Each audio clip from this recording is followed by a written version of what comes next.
Le soleil tapait, impitoyable, depuis le ciel azur d'Espagne. C'était un de ces jours où l'air vibrait, où la chaleur vous coupait presque le souffle et où l'on préférait se réfugier à l'ombre fraîche d'un bar pour oublier le temps avec un verre d'horchata glacé. Et c'est exactement ce que j'ai fait.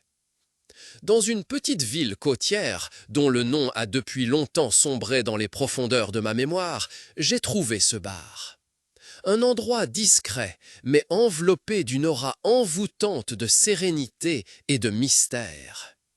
J'étais assis là, seul, à observer l'animation de la petite plaza et à profiter de cette pause bien méritée après les visites touristiques.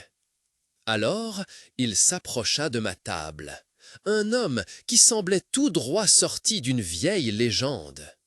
Des yeux sombres et perçants, un visage buriné par le temps, marqué par d'innombrables étés sous le soleil espagnol, et une aura qui trahissait à la fois la force et une profonde mélancolie. Il se présenta comme Javier. « Vous êtes touriste ?» demanda-t-il, avec un léger accent qui faisait fondre ses mots dans mes oreilles comme du beurre chaud.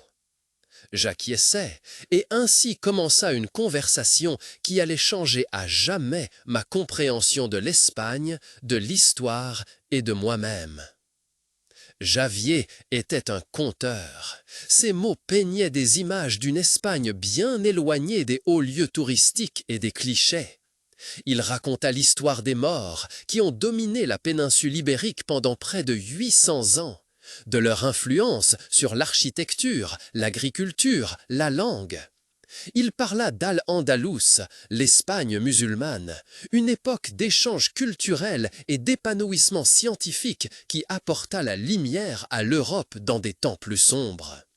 Puis, il changea de sujet, presque avec désinvolture, et parla d'un chapitre secret de l'histoire espagnole, des relations homosexuelles, qui existaient souvent en secret, mais néanmoins à travers les siècles.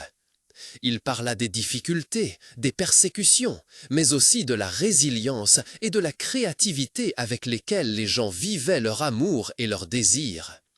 Il raconta l'histoire du poète médiéval Ibn Hazm, qui dans son œuvre « Le collier de la colombe » décrivait l'amour sous toutes ses facettes, y compris l'homoérotisme. Une œuvre qui célébrait la diversité de l'affection humaine à une époque où l'homosexualité était souvent condamnée. Javier parla des morisques, les musulmans baptisés, qui, après la Reconquista, se convertirent de force au christianisme, mais qui, en secret, conservaient souvent leurs anciennes traditions et aussi leurs préférences sexuelles. Il parlait de la dynamique complexe du pouvoir et de l'oppression, de l'adaptation et de la rébellion. Il racontait aussi la dictature franquiste, une période sombre de l'histoire espagnole, où l'homosexualité était passible de sanctions. Des gens étaient persécutés, arrêtés et torturés parce qu'ils aimaient différemment. Javier lui-même avait des proches qui avaient souffert sous ce régime. Sa voix s'est faite plus basse en parlant, les yeux voilés de douleur et de souvenirs.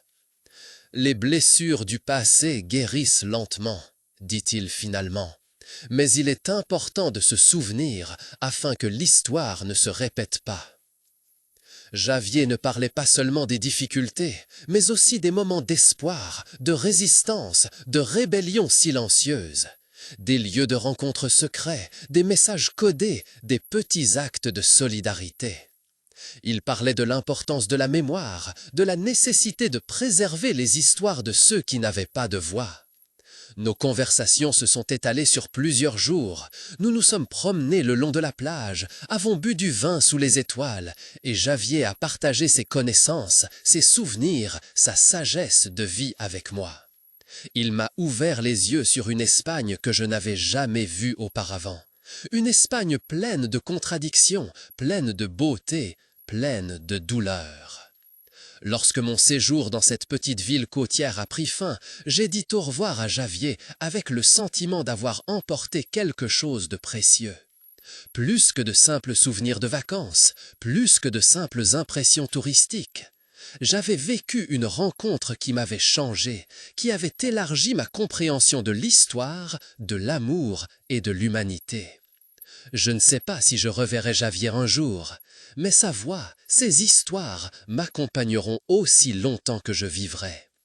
Il m'a montré que le passé n'est pas seulement poussière et vieux os, mais une partie vivante de nous qui nous façonne et nous enseigne qui nous sommes et qui nous pourrions être.